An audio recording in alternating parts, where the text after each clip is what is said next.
Speedrun! Let's get every ribbon available on Paldean Tauros as fast as we can. On top of making Paldean Tauros a ribbon master, one question we hope to answer with the speedrun is, how long might it take to get all the ribbons in Pokemon Scarlet and Violet? Why Paldean Tauros? Because it's Nemona's! Ah! This is my girlfriend Nemona. She's trading us a Paldean Tauros. We are going to trade her an Iron Valiant because that's the channel mascot. Once we complete the trade, we're gonna start collecting the ribbons. Did you know for the League Club Room trades, they put idiot filters on them so you can't trade them shiny or legendary Pokemon? Also, any nicknames you give to the Pokemon that you give them is not gonna stay because the special cultures you invite will only reference the Pokemon that you traded them by their species name, and this is in the dialogue after you've beaten them in a battle. Alright, the trade has gone through. We have the Combat Breed Paldean Tauros, which is pure fighting type. By the way, the Tauros that Nemona trades us is apparently the same one as the opening cutscenes of the game. It's the Tauros that Nemona had in our party for a treasure hunt before she met us. Honestly, it's simply magnificent. What kind of nickname do we give such a beautiful creature? It's already EV trained? What the hell? Okay, I think I've come up with a nickname for Nemona's Tauros. The speedrun for all the ribbons starts as soon as we nickname the Tauros. We can get the effort ribbon right now, but instead we're going to go for the Master Rank ribbon first. If I can get the Master Rank ribbon, then I know that I can get every other ribbon and mark on the Switch. We're already at Master Rank, so we've gone through the hard part and saved ourselves a lot of time. Personally, I hate competitive Pokemon because it gives me too much anxiety. It's not my cup of tea, but we gotta do it to get the Master Rank ribbon. Oh no, what a disastrous win-loss ratio. I totally didn't lose on purpose 20 times in a row or anything. When you're at Master Rank, losing doesn't matter.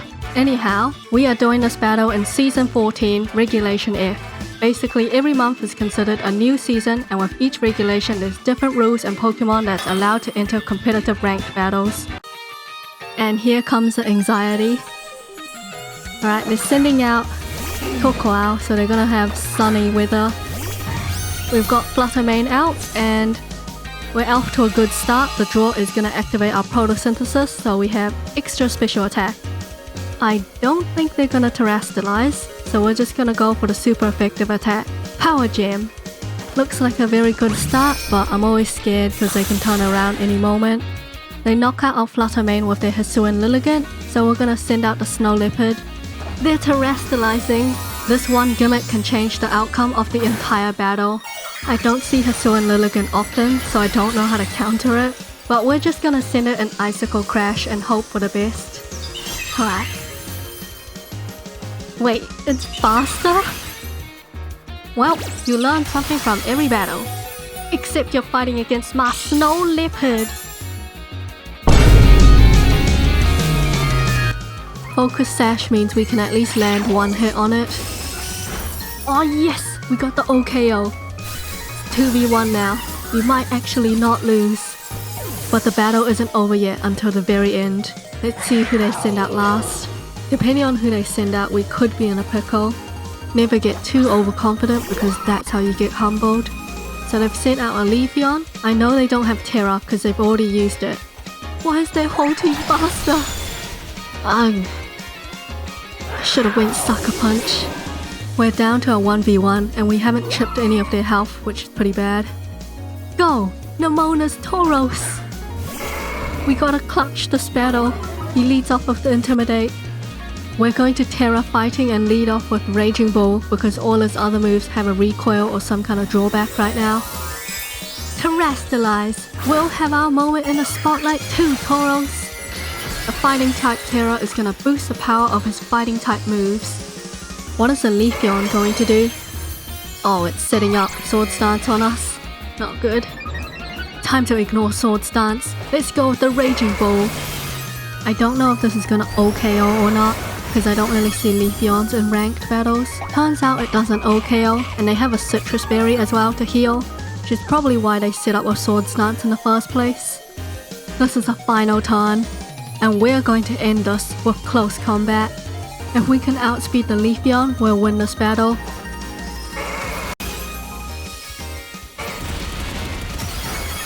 What a clutch! This could have taken so much longer. Nemona's Zona Nemona is just so strong! Try saying Nemona's Zona Nemona 3 times in a row without tripping yourself. So that one match took us approximately 6.5 minutes to finish. If we didn't win that battle, we could add 6.5 minutes for every battle lost to give us a rough estimate of how long it could take to get the Master Rank ribbon once you're at Master Rank. The next ribbon we're going for is the Effort ribbon. The Tauros that Nemona trades us comes pre-trained, so we can just get the Effort ribbon instantly. If it wasn't EV trained already, you could just beat it 53 vitamins, 26 in 2 stats like attack and speed, and then 1 in another stat like HP.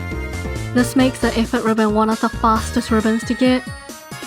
The next ribbon we're going for will also be pretty quick. For the Best Friends ribbon, there's 2 fast methods to boost friendship: berries and washing the Pokemon in Picnic.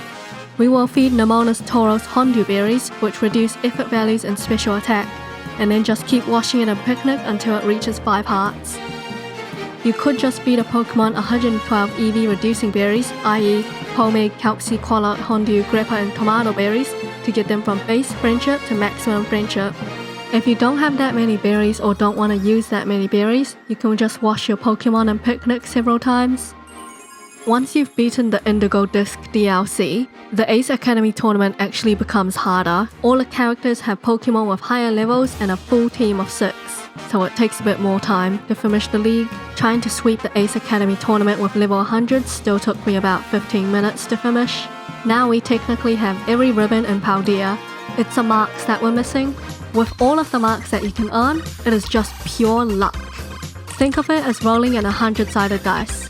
For this dice analogy, we're going to ignore the mark charm. For example, there's an approximately 3% chance of getting the gourmand mark every time your Pokemon eats a meal. 3 in 101 to be precise. Now imagine that every time your Pokemon eats a meal, you get to roll this 100-sided dice, but you have to roll either a 1, 2 or 3 to get the gourmand mark. It's basically probability. If you can roll the dice as many times as you want, eventually you'll roll the number you'll need. Now the item finder mark is quite similar. This mark is randomly given to a Pokemon that picks up items at a 1% chance. Every time your Pokemon picks up an item, you get to roll the 100-sided dice. And if you get the number 1, the Pokemon gets the item finder mark. And since these conditions of buying food items and picking up items is easily repeatable, the gourmand mark and item finder mark are very easy to grind. Finally, we have the partner mark.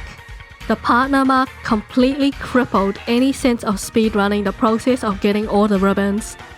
We still have our 100-sided dice. But for the partner mark, you're not eligible to roll the dice until you meet 2 conditions. First, your Pokemon has to have at least 200 friendship, basically it has to have high friendship. Secondly, you have to walk 10,000 steps. So you have a 1% chance of getting the partner mark every 10,000 steps when your Pokemon has high friendship. These conditions mean the most efficient way to get the partner mark is to put a rubber band on your Switch Joy-Cons. Returning to the dice analogy, let's say you've met both conditions. You have high friendship with your Pokemon and you've done 10,000 steps. You can only get the partner mark if you roll the number 1 from this 100-sided dice. You roll the dice, but you got a number other than 1. Just roll again. But wait, you have to do another 10,000 steps to get the chance to roll again. 30 laps around the field, go! You diligently do your 10,000 steps a day, and naturally, you want to roll the dice again. 1% is very low odds, so unsurprisingly, you didn't roll the number 1. You want to roll the 100-sided dice again to get the partner mark. 3rd time lucky, you know? But no! You have to do another 10,000 steps. Repeat ad nauseum. Hopefully with this dice analogy, you can see why the partner mark can take so long to get in comparison to the other marks. It took me 26 hours and a half to get the partner mark. And this is with the mark charm, an item that's supposed to boost your chances of getting the marks. Turns out the mark charm can't save you from terrible RNG. I was using the rubber band method too. Some people consider the partner mark the hardest ribbon to get, and I definitely see where they're coming from. Even with my abysmal RNG, In my opinion, the partner mark, it's not the hardest, it's the most annoying. It's just luck to get the mark. If you set up everything correctly, all you need to do is wait till you get the mark. But that's a problem. That's all you can do. Just wait around. I was wondering why it was taking so long. I know friendship wasn't the issue because the Pokemon has a best friends ribbon. I checked their friendship in Pokemon Picnic and my character's still riding in circles. I'm going to go sleep and I'll let my Switch run overnight, hoping to wake up and see the partner mark in the morning. It wasn't there. I've gotten the partner mark a number of times on other Pokemon and I usually give it 5 hours as a general estimate.